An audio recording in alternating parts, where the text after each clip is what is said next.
आमाच्या विशेष बुलेटिनमध्ये आपलं स्वागत आहे। पाहूया विशेष बातमी। राहुरी विधानसभा पोटनिवडणुकीची रंगत दिवसेंदिवस वाढत असून राजकीय वातावरण चांगलेच तापले आहे। बाळासाहेब थोरात यांनी काँग्रेसचा उमेदवार देण्याची घोषणा करत निवडणुकीत दमदार एंट्री केली आहे। मात्र या भूमिकेमुळे महाविकास आघाडीत समन्वयाबाबत प्रश्नचिन्ह निर्माण झाले आहे। दरम्यान राष्ट्रवादी काँग्रेस, शरद पवार गटचे माजी आमदार प्राजक्त तनपुरे अपक्ष म्हणून मैदानात उतरण्याच्या चर्चांमुळे समीकरणे अधिक गुंतागुंतीची झाली आहेत। तनपुरे संपर्कात नसल्याचे थोरात यांनी सांगितले असले तरी काँग्रेस स्वतंत्र लढणार का याबाबत संभ्रम कायम आहे। या पार्श्वभूमीवर भाजपकडूनही जोरदार प्रतिक्रिया आली आहे।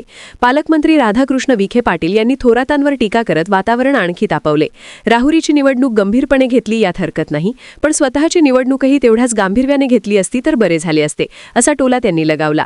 या टीकेनंतर थोरात विखे यांच्यातील राजकीय संघर्ष अधिकच तीव्र होण्याचे संकेत मिळत आहेत। त्यामुळे ही पोटनिवडणूक केवळ उमेदवारांपुरती मर्यादित न राहता मोठ्या नेत्यांच्या प्रतिष्ठेची लढत ठरणार आहे।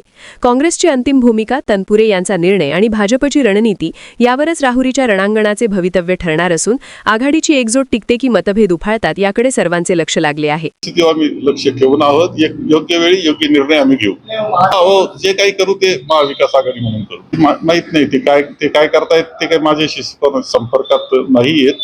आम्ही आमच्या पद्धतीनं आमचा उमेदवार देण्याच्या दृष्टीनं योग्य वेळी निर्णय घेऊ।